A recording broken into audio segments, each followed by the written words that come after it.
So today we're exploring our habit of hard. Have you noticed how we as a society have become addicted to the hustle? We applaud the hard workers, mistakenly thinking hard work equates with success.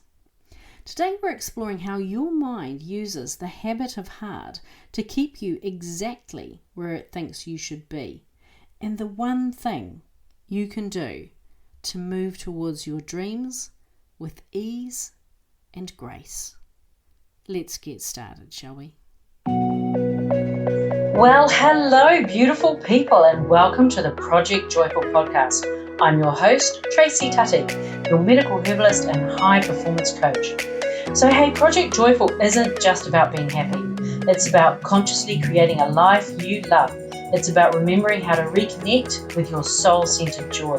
You know, that joy that comes from doing what you love, from living on purpose, and from being in a life that allows you to experience deep joy moment by moment. So hey, let's get started, shall we? Why do we equate success with hard work? We've become habitualized to the slog. You can't start or have your own business without hustling. Professions like doctors, lawyers and accountants put their new grads through a rite of passage where they work crazy hours with assignments or rotations rolling into a new set of crazy hours. The elders of the profession aren't happy when the new generation suggest it doesn't need to be that way. They're described as self-entitled shortcutters. The person who works the big hours is celebrated. The person who goes home at 4 p.m. is looked at, pointed out, assumed they're not giving it their all. When did we become addicted to hard? Living off adrenaline can be enticing, but there will come a time when your body simply can't keep up. The inevitable burnout will show up, forcing you to rethink how you're choosing to approach life. What if, instead of hustling when you started your business, working the pay the bills job and squeezing that passion project in around the day job, explaining to your family that you won't be available for the next year or so, what if you chose to grow your business with ease and grace? Spending time getting really clear about the things in your business that make the difference. What if instead of focusing on the website, the social posts, the TikTok videos, getting your curriculum together, what if instead of all those things, your focus was on getting just one client and on building the service as you served them? I see so many coaches wasting time building the vehicle for 30 customers a week. They go broke or wear themselves out before they've even got the first sale. Know that what you have right now is good enough. It doesn't need to be perfected or tinkered with. Go within and get excited about serving one client. One client makes you a pro. One client means you've arrived in the land of professional business person.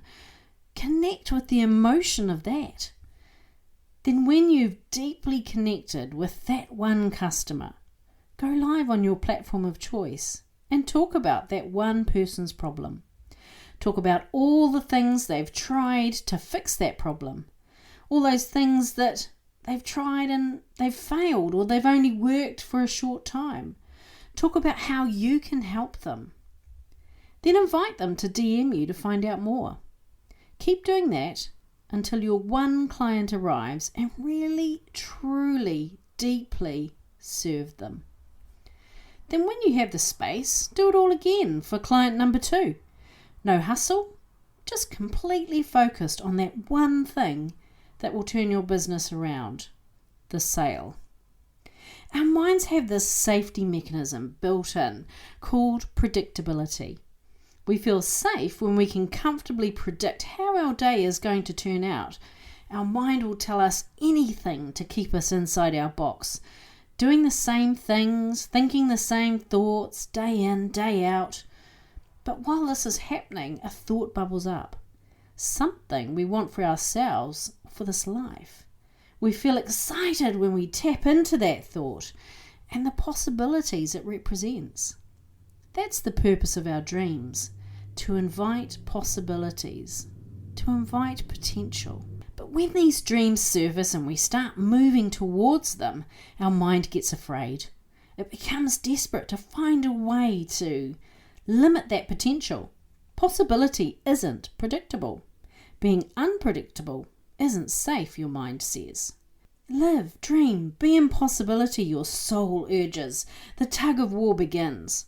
Who will win, your dreams or your mind? And then your mind pulls out its secret weapon. All right, it says, go towards your dreams. Let me show you the way. It lays down the most complicated path that it can think of. This will get you going in circles, never really moving forward, because never really moving forward keeps you in the same place. And staying in the same place is predictable. Predictable is safe. And so we tell ourselves, I'm striving for that dream, I'll work that assignment off the back of this one, or I'll hustle to build my side hustle into a business. We feel like we're going places, we've upped the speed on our treadmill, we're really moving now. Allow me to invite you to take a step back. Can you see yourself running full pace on that treadmill? Now take a look at your platform. Where are you moving to when you're running on that treadmill? You're burning energy. You feel like you're moving fast, but you're going nowhere. You are, predictably, in exactly the same spot. We're in the last month of 2022, a time where traditionally we give ourselves permission to dream.